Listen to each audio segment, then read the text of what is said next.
Aïe aïe aïe aïe aïe. C'est chaud. Franchement, c'est chaud. Vous êtes peut-être en train de faire les mêmes erreurs qui flinguent les résultats de nombreuses boutiques e-commerce. Le problème, c'est aussi que vous n'avez peut-être personne autour de vous pour vous le dire, car il faut tout de même une certaine expérience pour être à même de juger ce qui est bon ou mauvais pour votre boutique. Et pour le coup, c'est là que j'entre en jeu avec ce nouveau format de l'audit Kepic. Dans cette vidéo, on va analyser deux boutiques assez différentes pour le coup. L'une vend du café de qualité, dont je suis moi-même d'ailleurs adepte, et l'autre est dans le merchandising B2B pour les artistes en musique. Mais pour le coup, toutes les deux ont un point en commun, elles cumulent des erreurs qui plombent leur performance. Et si vous avez une boutique aujourd'hui, il y a de grandes chances que vous soyez concerné également. Pas parce que votre produit est mauvais, ni parce que votre idée n'est pas bonne, mais simplement parce que vous êtes passé à côté de certains détails clés et que malheureusement il est difficile d'obtenir des critiques constructives sur une boutique e-commerce, vous avez très certainement dû le remarquer. Aujourd'hui, on va donc voir 1. Ce qui ralentit la conversion, ce qui ruine l'expérience mobile, et ce qui fait fuir vos visiteurs avant même qu'ils n'aient cliqué sur « Ajouter au panier ». Je m'appelle Nathan, je suis CTO de l'agence Nomade, et j'aide chaque jour des boutiques Shopify à corriger ces erreurs pour enfin scaler proprement. Dans cette série, je vais vous montrer concrètement ce qui bloque, et surtout comment faire mieux. Alors prenez de quoi noter, restez bien jusqu'à la fin, et vous allez forcément vous reconnaître dans au moins un des points qu'on va voir ensemble. Bienvenue dans une nouvelle audit Kepic, épisode 2. On commence par une boutique française authentique, Grain de Café, qui existe depuis 1910, maîtrisant l'art de la torréfaction artisanale. Elle a pour le coup vu le jour dans ma ville natale, à Riom en Auvergne, et cette boutique propose toute une gamme de cafés en grains, moulus, mais aussi des thés et des accessoires. Une belle marque avec une histoire solide, mais comme vous allez le voir, tout n'est pas parfait côté e-commerce. Je me suis permis déjà dans un premier temps sur cette boutique de faire tout simplement une audit de performance avec PageSpeed Insight, à la fois sur la page d'accueil et sur une page produit que j'ai prise au hasard. Déjà, le constat sur la page d'accueil, il est pas catastrophique, mais ça pourrait quand même être grandement amélioré parce que 55 sur mobile, pour le coup, c'est dans les moyennes, même si la moyenne n'est pas bonne, mais en tout cas, ils sont pas non plus à 30 sur mobile. Parce que 30, là, ça commence à devenir terrible pour eux. 55, par contre, ça peut vraiment être amélioré, je pense qu'on peut pousser assez facilement vers les 70-80, et sur bureau, malheureusement, en règle générale, il faudrait au moins atteindre les 90, c'est presque un indispensable, parce que sur bureau, on fait pas tourner le site sur un téléphone qui a moins de puissance, en général, c'est sur des laptops, des MacBooks maintenant, avec des processeurs de fou furieux, et on devrait avoir des résultats bien mieux que ça. Malheureusement, là, pour le coup, ce n'est pas le cas, donc encore une fois, des choses à faire. Par contre, quand on passe à la page produit, là j'en ai pris une au hasard, comme vous voyez, on est bien sur une URL produit, et on se retrouve avec des performances de 36 sur mobile, où là ça met vraiment une plombe à charger. Bien sûr, il faut savoir que sur le PageSpeed Insight, comme vous le voyez ici, ça c'est le théorique. Et le théorique, il est fait avec une connexion 4G lente, avec un Moto G Power de Lighthouse, donc c'est vraiment...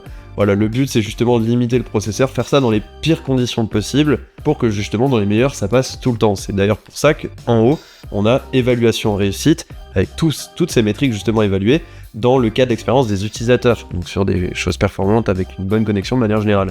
C'est pour ça que c'est pas non plus catastrophique, ça n'est pas complètement problématique, même dans des circonstances où on a des problématiques de chargement par rapport à internet ou le support. Sur bureau, on arrive sur 80, et encore une fois, ça pourrait être amélioré. On pourrait tout avoir dans le vert, au moins sur bureau, et s'approcher du vert sur mobile. En gros, ce qu'on a sur bureau ici, on pourrait l'avoir sur mobile, et sur bureau, on pourrait avoir quasiment tout au vert partout.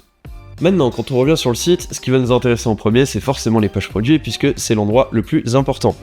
Donc on va aller voir par exemple tous les cafés en grains, hop, et voilà où on est. On va se mettre en mobile, comme d'habitude, c'est le plus important. Et là, directement un problème, l'entête est quand même assez épaisse, c'est pas un souci si jamais on fait en sorte que les CTA les plus importants de la page soient visibles. C'est-à-dire avoir un sticky add to cart tout en bas, donc une barre fixe, flottante, où on a la possibilité d'ajouter le produit au panier rapidement. Là en l'occurrence, comme vous pouvez le voir, faut quand même pas mal scroller pour aller le chercher. Ça déjà c'est la première chose. Ce qui est bien dommage, et d'ailleurs quand on passe aussi celui-ci, on retrouve cet ajout au panier. Pourquoi est-ce qu'il n'y est pas direct ? Ça facilite la tâche, tout simplement, en sachant qu'en plus de ça, là sur mobile, on perd énormément d'espace avec le feed d'Ariane qui est placé tout en haut. On attire l'œil avec la recherche, c'est pas plus mal, mais le but c'est quand même sur une page produit de vendre. Je trouve ça peut-être un petit peu dommage.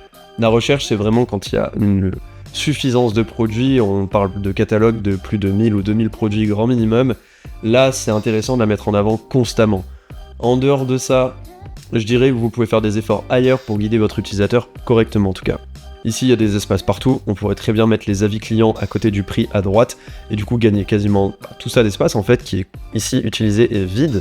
Ensuite, on peut parler aussi des bénéfices, parce que là, les bénéfices sont cités dans une description qui se trouve ici, qui prend quand même 1, 2, 3, 4, 5, 6, 7, 8 lignes. On pourrait très bien juste prendre les mots-clés à l'intérieur, parler par exemple des saveurs, et mettre ça via des choses de bénéfices, de la manière la plus simple possible. Pour ce point-là, je vais prendre aujourd'hui comme exemple French Mush, où comme vous pouvez le voir, voici ce qu'on a. Simple, efficace. On est sur le cerveau, ça aide la mémoire et la concentration. Ici, ça aide la santé mentale. On met des icônes qui sont vraiment en rapport avec chacune des choses. Ici, on pourrait très bien mettre des bénéfices par rapport aux différents arômes, au fait d'être torréfié à l'italienne, ou encore par rapport à la robustesse. Ce serait simple, efficace, des icônes bien sûr qui parlent à tout le monde, et ce, à travers tout le site. Ce qui fait que les gens aussi s'habituent à votre code d'icônes directement sur toutes les pages produits. Et encore une fois, on gagne en visibilité, en lisibilité et en hauteur de header. Après, malheureusement, quand on passe toute la section produits, il n'y a aucune réassurance ou preuve sociale via leurs divers clients, que ce soit via de la wishlist avec des gens qui auraient déjà pu ajouter ce produit. Il n'y a que les avis clients, ce que je trouve bien dommage, à l'ère où justement, en règle générale, quand un produit fonctionne bien, il est assez démocratisé sur les réseaux sociaux. On peut avoir de l'UGC, on peut avoir des vidéos de ses propres clients qui consomment ce produit ou qui font des feedbacks, même mettre par exemple des avis en vedette, cette fois-ci plus à but marketing, parce que là ici on a les avis, si on clique dessus, bon, déjà il n'y a rien, il n'y a pas de section avis de ce que je comprends. Si on vient tout en bas, ouais, donc il n'y a pas de section avis à part les étoiles ici. Je pense qu'ils récupèrent les étoiles de Trustpilot. Il y a plein d'applications sur Shopify pas très chères qui permettent d'afficher les avis avec des images, des vidéos, des textes en bas de page. Qu'ici, les étoiles, quand on clique dessus, soient une encre pour ramener vers cette section. Ça, c'est un peu un classique. Mais on peut aussi nous-mêmes faire des petits blocs qui se trouvent dans la section produit ou même une section dédiée un petit peu plus bas. Pour exemple, sur un de nos clients, on a designé directement cette section-là et ils remplissent eux-mêmes les avis. C'est pour autant des avis qui ont vraiment eu lieu sur leur boutique, c'est des clients qui leur ont donné, que ce soit en boutique ou en ligne, peu importe. Mais en tout cas, nous, ça nous permet de mettre bien mis en avant, et ce, avec la charte graphique de la boutique, quelque chose qui permet aux clients de se sentir compris, parce que il faut que monsieur ou madame tout le monde par rapport à lui se dise « moi j'ai apprécié, je pense que toi aussi ». Ensuite, si on parle du conditionnement, ici on a un sélecteur où on doit aller choisir nous-mêmes 250 grammes, 500 grammes, 1 kg. Déjà, sur chacune des variantes, le prix n'est pas notifié. On n'a pas non plus le fait que le prix soit potentiellement promotionné avec le pourcentage de gain réalisé. On n'a pas non plus potentiellement des informations qui pourraient indiquer qu'on obtient la livraison gratuite, par exemple, sur des variantes. Et on pourrait très bien agrémenter, sachant que c'est une question de volume ici, le tout de petites images. Par exemple, 250 grammes, c'est un petit paquet. 500, c'est un moyen. Et 1 kg, c'est un très gros. Ça, visuellement, avec juste le pourtour du paquet qui est dessiné, simple, efficace, ça se fait faire par un graphiste assez facilement, et pour le coup, ça aurait une meilleure plus-value. La personne aurait en plus de ça, dans des boutons radio, le choix prédéfini directement en face des yeux, elle serait pas obligée d'aller cliquer sur le sélecteur pour voir les diverses options, et c'est quand même vachement plus parlant, puisque on met l'avantage de chacune des variantes visuellement, sans qu'il ait besoin de faire quoi que ce soit comme effort. Pour exemple, encore une fois, sur French Mush, on va avoir la taille des gélules ici. Pour le coup, ils n'ont pas mis en place le fait d'afficher ni les prix, ni les petites variantes du coup avec la taille du pack ou ici du flacon. Mais par contre, ils ont bien mis en place le fait d'avoir la réduction par rapport aux variantes, ce qui induit quand même au niveau du prix un changement, et le fait que sur le pack le plus élevé, on a la livraison offerte. C'est bête et méchant, mais comme on est sur mobile, comme vous pouvez le voir, on a bien les 168 gélules qui prennent en plus de ça toute la largeur du mobile. Donc, ça met encore plus en avant cette variante-là. Ensuite, on pourrait très bien mettre des étiquettes ou des badges sur les images des produits directement, même dans les pages de collection, avec par exemple choix populaire ou meilleur rapport qualité-prix ou nouveauté, coup de cœur, best-seller, que sais-je. Mais dans tous les cas, au moins indiquer des différenciations entre les divers types de produits. Juste ça, ça attire l'œil. Là, ici, il n'y en a pas du tout, et c'est bien dommage. Pour la partie abonnement aussi, ici, le problème, c'est que c'est vraiment très mal mis en place. Encore une fois, un sélecteur pour choisir la fréquence. On a la remise de 10% qui est pas super bien mise en place. On se retrouve aussi avec le prix qui est croppé avec le symbole euro à la ligne. La partie abonnement n'est pas sélectionnée directement. Et voici ce que nous, on a proposé par exemple avec une maquette pour un de nos clients dernièrement, où on a fait directement notre propre bloc d'abonnement qui en fait est indépendant complètement de n'importe quelle application d'abonnement. À savoir que lorsque une application d'abonnement agit sur votre boutique et que vous placez des plans d'abonnement sur vos produits, ces plans sont directement stockés sur le produit, dans ces informations côté Shopify. Ce qui fait que nous on peut les récupérer côté front, donc le front c'est là où on agit justement sur ce qu'on voit dans la boutique, et on va pouvoir afficher ces diverses informations à notre sauce. C'est quand même vachement mieux d'avoir ça ici, parce que là, sur chaque partie, on obtient le prix comparé, etc. Bon là bien sûr c'est une maquette donc les prix sont inversés, mais faut pas se fier à ça, c'est juste le visuel qui compte. Ensuite ici pour la partie de fidélité, on pourrait aussi le faire sur une seule ligne avec une icône plus claire et bien plus mis en avant, parce que là tout gris, ça attire pas du tout l'œil. Les remises sur le paquet juste en dessous, bah malheureusement en fait, adapté à ce niveau-là plutôt, en tout cas c'est ce que je conseillerais, le fait d'afficher ce bloc déjà par rapport au produit qui dispose d'un conditionnement de 1 kg minimum, puisque c'est ce que vous mentionnez ici, et aussi le fait de l'afficher plus haut tout simplement, avec une meilleure manière de pouvoir le dire que justement de 1 à 5 kg il y a leur limite 5% et à partir de 6 kg il y a 10, va faire par exemple une progress bar et au fur et à mesure qu'il ajoute de la quantité, il voit la progress bar monter et c'est factuel, au-dessus de chaque palier, 5%, 10%.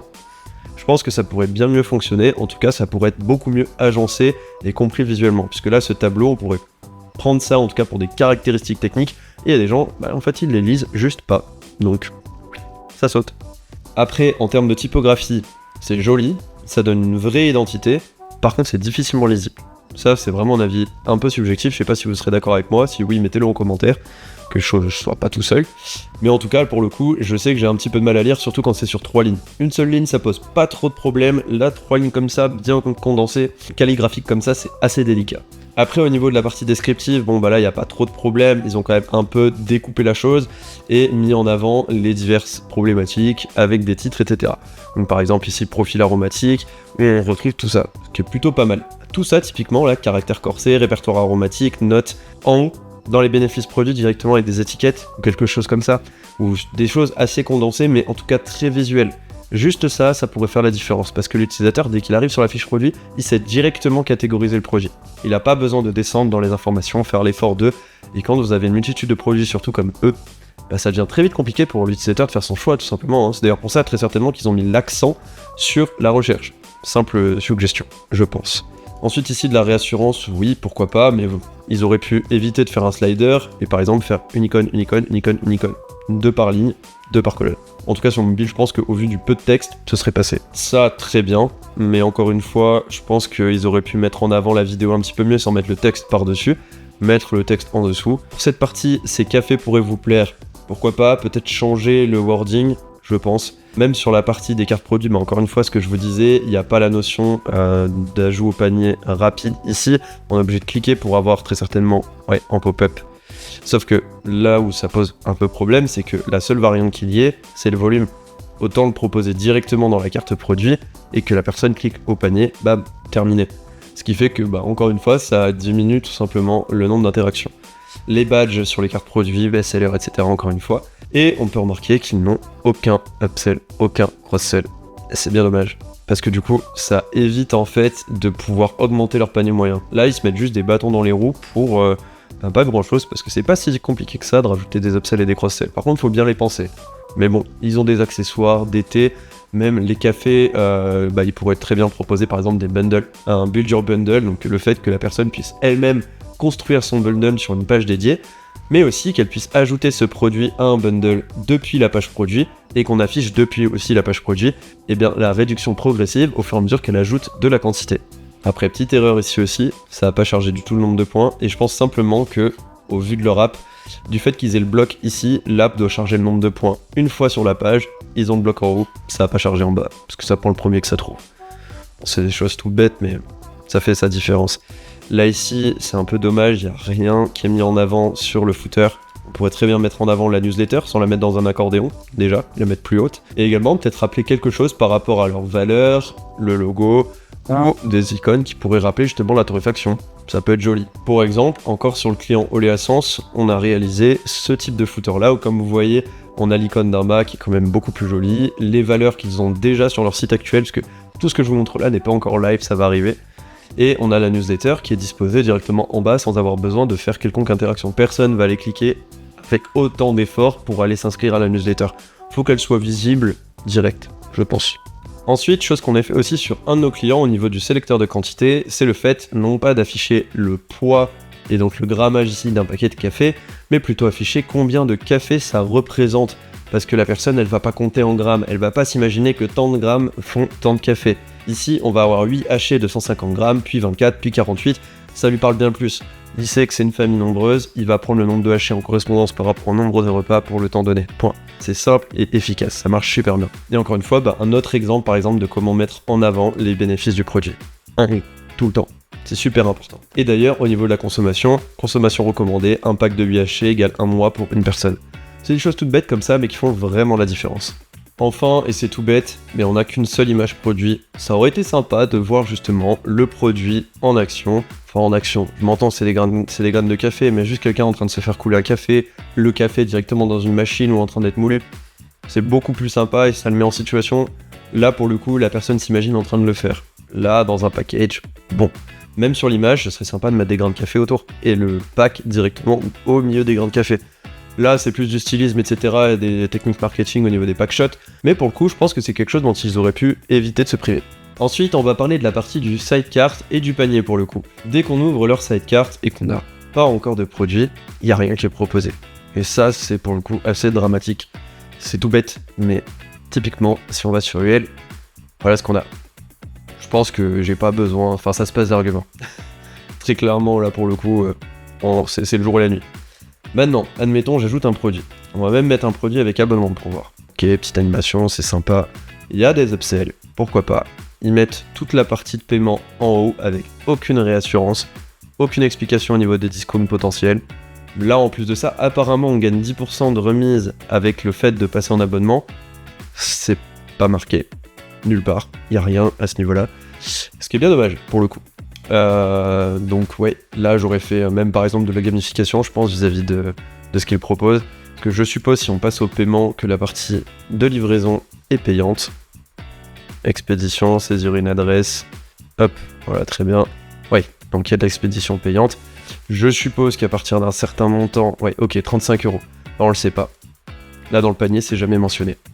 Il faut le voir dans la toute petite barre là-haut. Sinon, aucune idée de ce qui se passe. Donc ça aussi, c'est bien dommage. Au pire, en termes de gamification, ils sont pas obligés de faire quelque chose de très compliqué.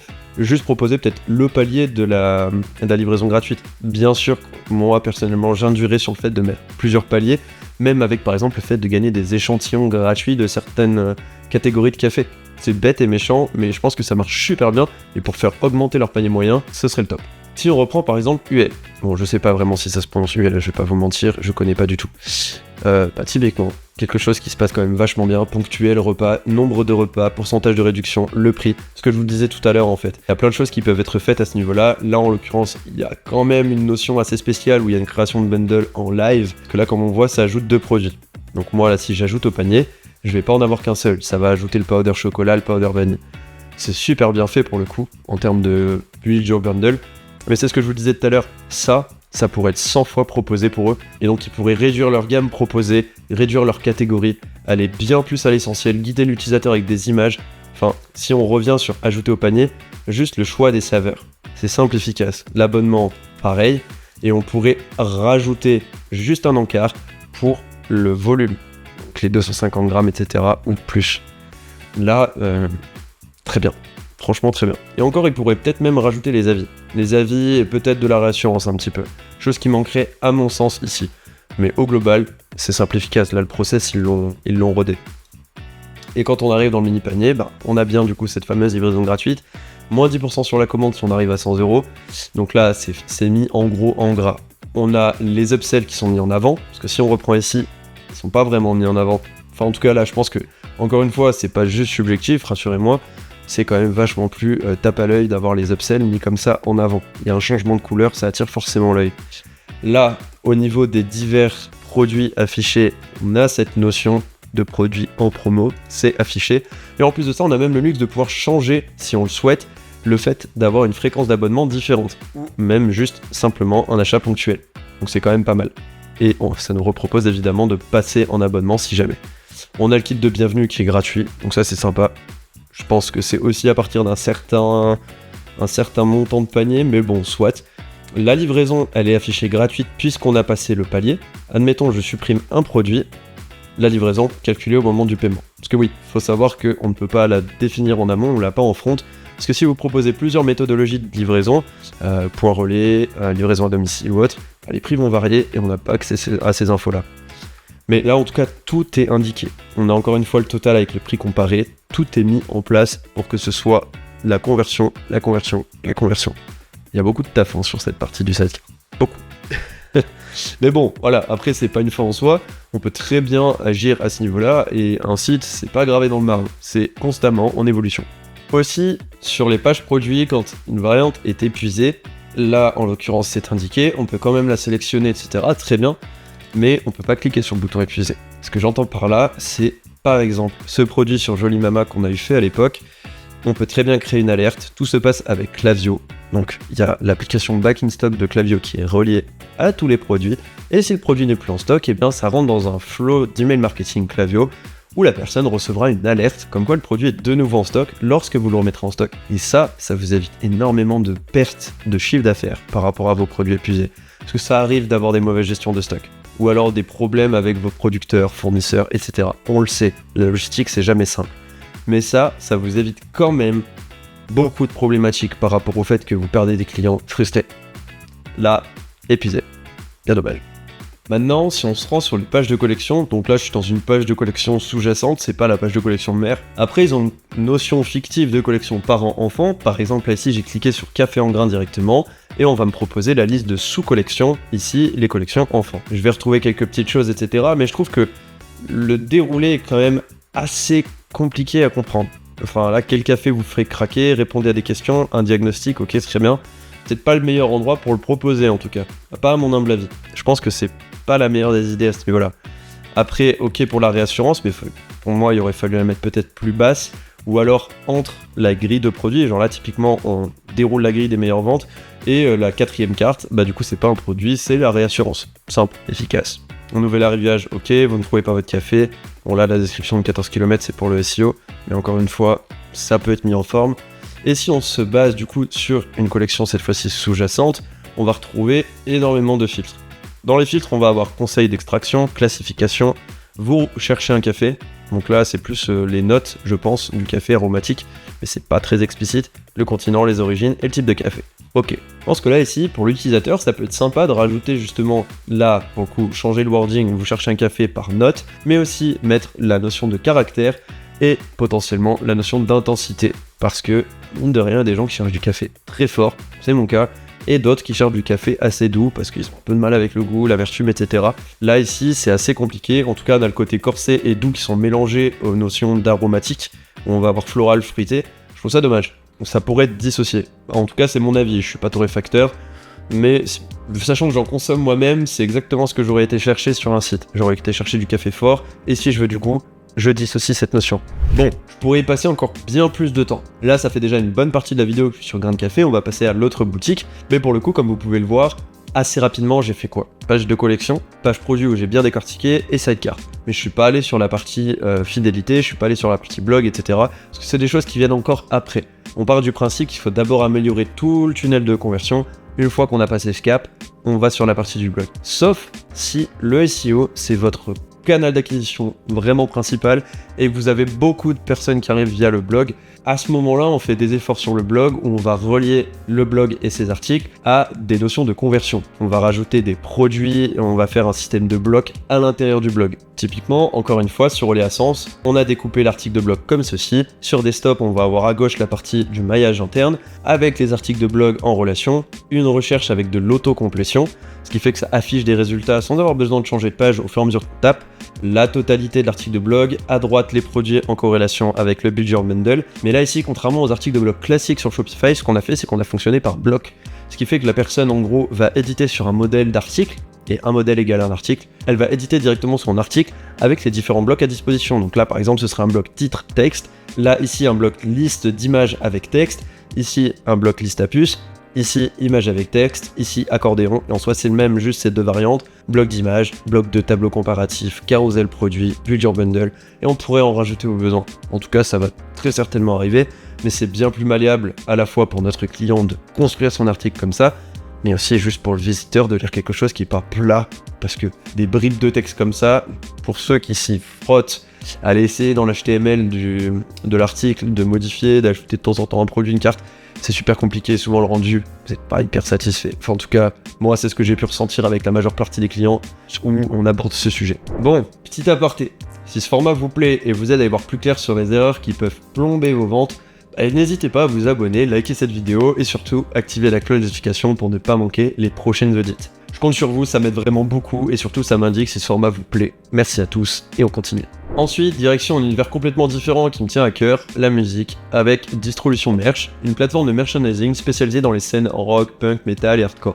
Leur mission, c'est d'accompagner les artistes et labels à créer leur merchandising personnalisé avec des textiles, des CD, des vinyles, des goodies, etc.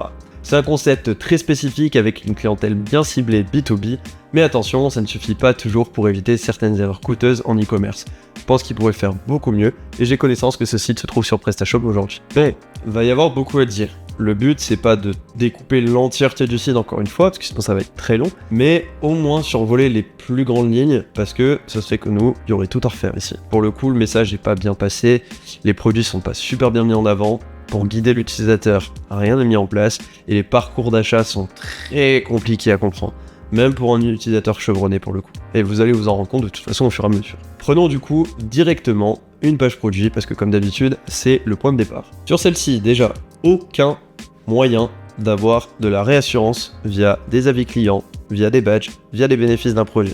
Il n'y a absolument rien. On retrouve directement des blogs en relation avec le produit. Pour le coup, même les cartes de blog sont pas hyper bien mises en avant. Quand on descend, on a enfin de la réassurance, mais tellement grosse. Puis là, on a la description détaillée du produit avec les gabarits, etc. Mais c'est des plâtras de texte. Ça, faut éviter à tout prix. Ensuite, si on remonte, on va avoir ici la description du produit qui fait, pas cette fois-ci 8 lignes, c'est plusieurs paragraphes directement, avec des liens pas du tout mis en avant. Documents et gabarits, bon, soit, mais les descriptions techniques, on peut directement les mettre techniquement sur la page produit. Enfin, en tout cas, à mon sens, ça fait plus sens. Et ça évite aussi à l'utilisateur, encore une fois, de devoir divaguer, disons. Si on passe à la partie des variantes. Bon, nombre de volets, que des sélecteurs déjà. Nombre de volets, 2 ou 3. Bah là, typiquement, ça peut être intéressant, encore une fois, de faire intervenir un graphiste qui réalise des toutes petites icônes. Et que ça concerne 2 volets ou 3 volets. Ça, c'est simple et efficace, simplement. Ou alors mettre des boutons radio côte à côte, 2 volets, 3 volets. On sait le nombre maximum qu'il peut y avoir, et ça en un claquement de doigts. Pour la quantité, bah au pire un bouton range, tout simplement, ou quelque chose avec un bouton plus et moins qui incrémente de 100 à chaque fois, ou avec une incrémentation progressive, 650, puis 100, 200, 300. Mais bref, c'est pas du tout explicite. Là, livret ou poster, encore une fois, je pense que juste des boutons radio auraient suffi. Couleur du plateau, bah là on aurait très bien pu faire des swatches, donc des petites vignettes de couleurs, ça parle à tout le monde, le fait d'afficher les couleurs directement. Et encore, pour la finition, eh bien mat ou brillant, on peut aussi faire des swatches avec quelque chose qui représente le mat, quelque chose qui représente le brillant. Et tout ça, je pense que la totalité de ces 5 variantes peut être disposée juste sur cet encart. Si c'est bien mis, on gagne tout ça de place. Ensuite, bien sûr, pas de sticky add to cart, la réassurance, tout ça, la date de livraison, tout ça, il n'y a rien. L'économie est pas mise en avant. Là, ici, on a le prix hors taxe, le prix TTC. Si c'est en promo ou pas, je saurais pas vous dire, mais bon, il n'y a aucun moyen ici sur la page produit de savoir que si on ajoute tant d'articles aussi au panier, on gagne quelque chose, potentiellement des frais sur du quantitatif. Puisqu'on est sur du B2B et que c'est énormément d'exemplaires, il y a forcément du dégressif. En règle générale, c'est ce que font tous les B2B. Ici, on n'a aucune notion de le savoir. Il faut passer commande ou alors demander un devis. Je pense par contre pour eux que c'est quand même chronophage de traiter tous les devis, même si ça reste une très bonne chose et qu'il faut le mettre, mais on y revient. Si on parle purement ici d'un achat ponctuel, ou peut-être même récurrent pour certains, le souci c'est que cette partie-là elle n'est pas du tout optimisée. La personne, il faut vraiment qu'elle sache en amont ce dont elle a besoin, et puis peut-être que si elle a l'occasion d'aller sur un site où c'est beaucoup mieux présenté et beaucoup plus limpide, elle n'hésitera pas trop. Maintenant, si j'ajoute au panier, ok, j'arrive sur cette partie-là, je peux commander, continuer mes achats. Aucun upsell, aucun cross-sell, aucune réassurance, aucune date de livraison. Là, pour le coup, c'est plat. C'est ce qu'il y a de plus basique, et en vrai, en fait, c'est ce qui se faisait il y a 20 ans. Et le problème, c'est que il faut moderniser les choses. Le commerce, surtout l'e-commerce, évolue à une vitesse folle. Et pour ne pas perdre le fil et surtout ne pas perdre la course et accumuler une dette technique phénoménale, il serait intéressant du coup de pouvoir commencer à se mettre à jour. Et là, je pense que c'est la refonte totale du site qui est nécessaire à ce stade. En tout cas, si c'est pour eux une priorité et un de leurs moyens d'acquisition et de conversion les plus élevés. Parce que ça se trouve, ils font tout physiquement, et donc c'est pas forcément nécessaire pour eux de refaire le site. Ça, j'en sais rien. Mais en tout cas, en sachant qu'ils l'ont, c'est peut-être craché sur un bon pactole. Si on passe sur la partie du panier, encore une fois, aucun cross-sell, aucune promo, aucune rassurance, aucun avis, rien. On peut pas non plus choisir de repersonnaliser le produit à la volée. Ici, c'est fixe. Bon, c'est un peu dommage, des fois ça peut être faisable, ça peut être sympa de le proposer. Pas de gamification encore une fois, ou de frais de port offerts. Bon, la partie PayPal qui prend tout ça, ça c'est non. Si on passe sur commander, le formulaire de 14 km, comme on le connaît, donc là, clairement, on n'est pas sur du Shopify encore une fois, c'est pas du tout optimisé. Franchement, je pense que c'est très compliqué. Si je vais par exemple sur la partie de l'adresse, non, ok, donc ça vient après. Je peux pas faire continuer, je suppose. Ouais, ah non. Et en plus, ça recharge la page si jamais je fais des erreurs. Aïe. Ça va pas du tout. En tout cas, là, ils perdent clairement des ventes, parce que quand c'est le funnel carrément de paiement qui atteint, c'est chaud. Franchement, c'est chaud. Après, c'est pas grave, enfin, je veux dire, on a tous commencé quelque part. Je pense que le site a été fait il y a longtemps. Ils ont forcément trimballé cette dette technique au fur et à mesure. Ils le savent peut-être déjà aujourd'hui. La problématique après, c'est aussi quelle est la rentabilité pour eux par rapport à leur trésorerie actuelle et leurs priorités de refaire l'entièreté du site. Est-ce qu'ils en ont conscience aussi, tout simplement? Voilà, c'est pas une fin en soi, mais en tout cas, vu que ça fait partie intégrante de leur business, mettre l'accent sur une refonte, ce serait peut-être vraiment avantageux pour eux. Quand on parle ici de flow d'achat, si je prends par exemple le checkout one page de Shopify, on retient juste tout ça. Déjà, il y a des couleurs, les bonnes informations sont mises en avant correctement, c'est visuel, ça fait pas 14 km de long, et tout est faisable facilement. Il y a même en plus de ça des paiements accélérés, ils retrouveraient très bien leur PayPal en 4 fois ici. Vous avez la possibilité d'afficher le code promo, les résumés de commandes, le prix à payer, la carte de paiement, tout est en one page. Il n'y a pas de scroll, il n'y a pas non plus plusieurs étapes, il n'y a pas de rechargement de page si on fait des erreurs. Bref, un cumul vraiment d'erreurs là qui est colossal pour le coup. Bon, maintenant on va attaquer un gros morceau. Là, on est sur la page d'accueil, je vais en parler très brièvement, mais déjà ici, on ne retire aucune information de tout ce bloc de texte écrit en blanc sur du rouge. Ensuite, le design est quand même assez peu moderne, peu intuitif, peu explicite, beaucoup trop de texte et d'informations. On peut faire passer les valeurs et toutes les informations essentielles d'ailleurs d'une manière beaucoup plus épurée avec des icônes, un meilleur branding, etc. L'image de marque en gros est pas assez soignée à ce niveau-là, malheureusement. Mais on va surtout s'intéresser à la partie des produits personnalisables. Et là c'est un gros sujet. On peut avoir des flows de personnalisation très complets en one page avec quelque chose d'épuré, de sensé, où la personne comprend l'entièreté du flow, les diverses choses à personnaliser, et surtout de manière esthétique, fluide et limpide. Donc là ici on est sur cette partie, bon je vais pas m'attarder sur ça, et voilà, tout le reste de la page c'est exactement la même que sur les autres, mais en tout cas cette partie c'est pareil, on pourrait faire quelque chose où on montre juste le fait qu'il y ait une réduction croissante dégressive potentiellement. Encore une fois c'est pas forcément mentionné. Encore une fois on pourrait montrer qu'il y a une réduction dégressive puisque pour 50 on est à 469, et si on fait x4 pour arriver à 200, on est censé être à 1879 sauf qu'on est à 1351. Sauf que là on sait pas, faut aller le calculer.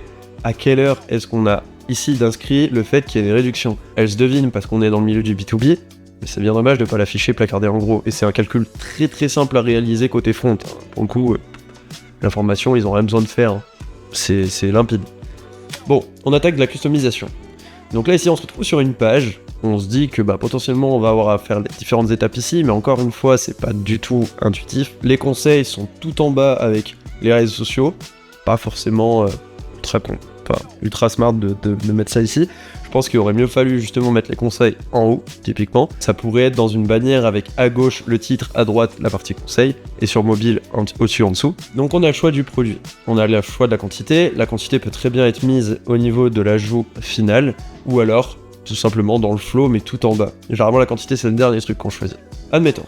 Ici on part sur ce produit, déjà le fait que ce soit sectionné, certes c'est très visible, mais pourquoi du vert? On est sur une charte graphique rouge, noir, blanc. C'est pas homogène, c'est dommage. Ici pareil, les informations par rapport au grammage, aux couleurs, etc. c'est pas forcément mis en avant non plus. Les textes centrés, c'est à éviter, c'est à bannir, c'est uniquement à but stylistique. Quand il s'agit de l'informationnel comme ici, on oublie. Les photos sont pas forcément hyper bien mises en avant, ici. Mais bon, soit. Ensuite, quand on passe au choix des couleurs du textile, pourquoi ici on a des images de t-shirt et ici on a vraiment les couleurs comme celle-ci? Je pense que ce serait bien plus avantageux de laisser partout les couleurs comme celle-ci. Et là où c'est dommage, c'est que le blanc, par exemple, on le voit pas. Juste mettre un rectangle noir autour, on sait que c'est du blanc, on va la choisir. Ensuite, pourquoi les couleurs sont en anglais? Ça aussi, c'est une très bonne question. Et surtout, là où c'est un peu dommage, après ça par contre, je peux comprendre, c'est vraiment un très gros effort, à la fois financier et de contenu à réaliser, mais ça aurait été intéressant de pouvoir proposer directement la visualisation de ces produits personnalisés. Parce qu'on a toujours un peu de mal à s'imaginer ce que ça peut rendre. Et là, pour le coup, bon, c'est classique dans ce milieu. Il y a des échantillons dans un premier temps qui sont faits, on valide. Et ensuite, du coup, ça part en prod. Et vu qu'on a validé les échantillons parce qu'on les a reçus, on sait à quoi s'attendre. Mais c'est sympa aussi de le mettre directement sur le site. Au moins avoir ce côté-là, parce qu'il y aura forcément les échantillons. Mais ça peut faire passer une très grosse commande. En tout cas, encore une fois, c'est mon humble avis. Donc admettons, je pars sur le blanc. Là ici, si je regarde, j'ai choisi mon modèle, ma quantité, choix. Mais pourquoi choix de l'impression et l'échantillonnage? Du coup, je dois passer à l'étape suivante. Pourquoi ça se trouve pas sur cette étape, tout simplement? Au pire, bon, je comprends pas trop l'idée de faire afficher au fur et à mesure les choses. Rien n'empêche de tout faire afficher, et encore une fois de manière stylistique. Là, il y a un espace énorme, là, il y en a pas du tout. Je pense qu'on pourrait condenser l'information également. Ça sert à rien d'avoir des couleurs aussi grosses. Encore une fois, on fait juste des pastilles comme ça. On peut dire qu'on en choisit jusqu'à 3 avec un compteur, et on indique justement qu'il faut aller jusqu'à 3, ou alors 3 identiques, peu importe, mais enfin, faire comprendre la chose d'une meilleure manière. Admettons, il ajoute black, juste un petit 1 avec plus-moins qui apparaît en dessous, et on peut aller jusqu'à 3, même sur le black. Ce qui fait qu'on a cette notion de, on en a ajouté 3 en noir. Là ici, il faut le deviner. Et encore une fois, le choix du modèle, on pourrait tout condenser, tout beau, tout propre. Et là, je parle que de la version desktop, parce que le travail est encore plus difficile sur mobile, mais il est totalement faisable. Il y a beaucoup de boutiques qui se frottent à ce genre de challenge aujourd'hui, et qui y arrivent avec brio. Donc, il faut passer à l'étape suivante. Encore une fois, là, le bouton, admettons, je sélectionne rien, le bouton, il est quand même rouge. Donc en fait, on comprend pas. Je peux très bien passer à l'étape suivante sans avoir sélectionné ici. Et là, à faire. Et du coup, revenir à l'étape précédente. Je suis obligé de comprendre qu'il faut revenir à l'étape précédente si je me suis trompé. Ensuite, là ici, j'avais déjà mon modèle de sélectionné. Donc admettons, là, je vais sur l'étape suivante, parce que j'ai cliqué ici. J'enlève la validation, je vais à l'étape suivante. Je reviens en arrière. Techniquement, j'ai mon modèle. Les couleurs sont plus apparentes. Faut que je reclique sur le modèle pour avoir les couleurs. Ok, je valide, je vais à l'étape suivante. Là ici, ça c'est bien, ça c'est très bien. On peut du coup se servir de ça partout. Bon, encore une fois, pourquoi le vert? Pour en discuter des heures. Mais soit. Par contre là, on devine les choses. Et c'est vraiment, vraiment bien pour le coup. Et là, le fait qu'il y ait ça sur le côté, c'est un moindre mal en tout cas pour le côté où on n'affiche pas en live le total sur la pièce. Mais bon, ça pourrait aussi être un petit peu mieux stylisé. Soit. On choisit tout ça, nombre de couleurs sur ton design, ok.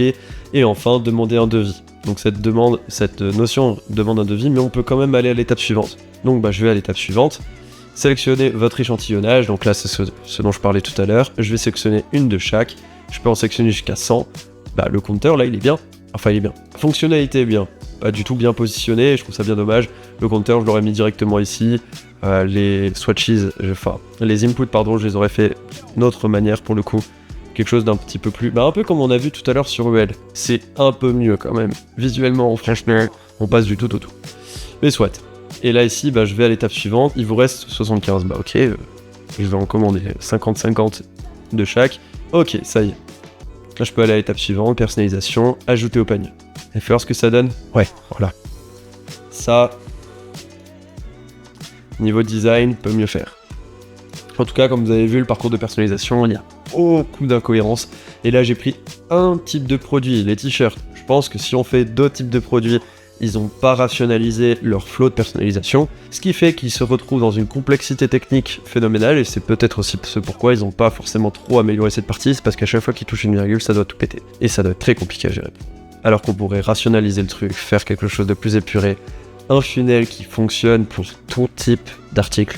Et tout se passe côté back-office d'ailleurs de la boutique, ce qui fait que le front, il fonctionne quoi qu'il arrive, et bam bam bam. Et les clients d'ailleurs sont beaucoup plus satisfaits et non frustrés. Parce que là, mine de rien, c'est éprouvant d'aller faire tout ce parcours, sans mentir. Bon, maintenant, si on revient sur la partie du header, au niveau des collections ici, c'est pas trop mal. En vrai, c'est pas trop mal. Ça pourrait être encore un petit peu mieux au niveau de la hiérarchisation. On pourrait mettre même en avant des choses par rapport à des promotions, des événements, etc. Les meilleures ventes, bon, soit. Là ici, il n'y a aucune notion de marketing, c'est juste une notion de catégorisation qu'ils ont faite. Ça fonctionne, mais c'est améliorable.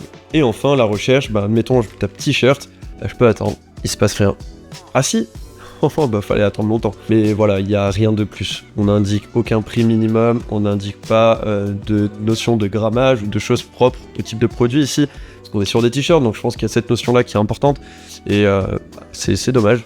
C'est juste dommage. Même là d'ailleurs, pourquoi statistiquement parlant, elle prend pas toute la recherche. On pourrait faire quelque chose d'un peu plus agrémenté, pour le coup, je pense. Voilà par exemple, une recherche avec autocomplétion, où on a quelque chose d'un tout petit peu plus stylisé, où on affiche des produits, on affiche des suggestions, des catégories. Là en l'occurrence, on n'a pas affiché de détails quant aux produits, parce qu'ils ont une liste de produits de plus de 20 000 produits. Mais par contre, c'est quelque chose qui va très certainement arriver sur la table, c'est juste qu'on est en train de cadrer la chose et on se pose les questions de qu'est-ce qu'on affiche. Et par produit, c'est souvent assez difficile, parce qu'il y a énormément de caractéristiques. Là typiquement, admettons, on prend du Tipex, on prend un Bic et derrière on prend ça... les caractéristiques à afficher sont peut-être pas les mêmes, donc ça devient vite compliqué. Mais la personne, mettons, elle tape t-shirt. Le grammage, ça fait sens, je pense, à mon humble avis. Enfin, rendons-nous sur la partie du blog, parce que là, je pense qu'il y a quand même un sujet, même si tout à l'heure, j'en ai pas parlé sur Grain de Café. Là, ici, ils en jouent, des blogs. Il y a quand même quelque chose. Enfin voilà, le dernier publié était au mois de mars 2025, 69 articles. Ici, on a quand même une catégorisation, et ce que je trouve dommage, c'est qu'elle n'est pas du tout mise en avant correctement. On n'a pas de recherche, la pagination est tout en haut, elle pourrait être mise en avant plus bas. Et au pire, pas de pagination où il y a un rechargement de page. Là, on change de page à chaque fois. On pourrait faire une pagination directement sur une seule page. Puis, on se retrouve aussi avec des cartes produits qui font 14 km, alors qu'il n'y a pas tant d'informations affichées, et en plus de ça, statistiquement, ça laisse à désirer. Et quand on se rend sur un article de blog, les plâtras de texte. Aïe! Et les produits affichés, bon bah faut arriver tout en bas de l'article. Pour la personne chevronnée qui a eu envie de lire la totalité de l'article, il a enfin les produits mis en avant en bas. Et encore là, les produits associés, c'est plus même des collections que des produits spécifiques. Ce que je trouve de dommage, parce que derrière on n'a même pas l'information sans avoir besoin de survoler, ici en tout cas. Mais je pense que sur mobile ça doit pas être mieux, je me trompe. Ouais voilà, il n'y a pas les titres d'affichés, donc on sait même pas de quoi il s'agit. Donc là on est sur beaucoup d'erreurs. Vraiment beaucoup d'erreurs. Et pour la partie blog, typiquement une catégorisation comme celle-ci, où quand on clique, on a les divers tags, parce qu'on peut faire 3 branches de catégorisation, on peut pousser le truc, c'est quelque chose qu'on a réussi à faire. Une recherche avec autocomplétion, quand on tape le début d'un article ou d'un sujet, eh bien on va avoir l'article avec le tag, le temps de lecture estimé, et ça pareil sur mobile. Ensuite, on va avoir des articles de blog mis en avant, le fait de chatter pour essayer d'avoir des subtilités ou des questions, de trouver réponse ou avoir des réponses à des questions auxquelles on se pose. Puisque c'est quand même un sujet compliqué, la gamme du merchandising est hyper large, on peut faire tout et n'importe quoi, et les gens ont souvent des questions spécifiques à ce sujet. C'est bien de mettre un chat en ligne. Ils l'ont fait avec Crisp, mais ils le mettent en avant nulle part. Encore une fois, c'est un petit peu dommage. Après, là, on pourrait mettre les plus lus, donc l'équivalent des best-sellers. Et enfin, encore une fois, des conseils personnalisés par rapport... Là, nous, ici, c'est de la dermocosmétique, donc on a fait un diagnostic de peau. Peut-être que ça peut être intéressant chez eux d'aller faire un formulaire, justement, pour aiguiller le groupe par rapport au merchandising qu'ils souhaitent avec des questions prédéfinies. Bon, là, je rentre vraiment dans le détail assez loin, pour le coup.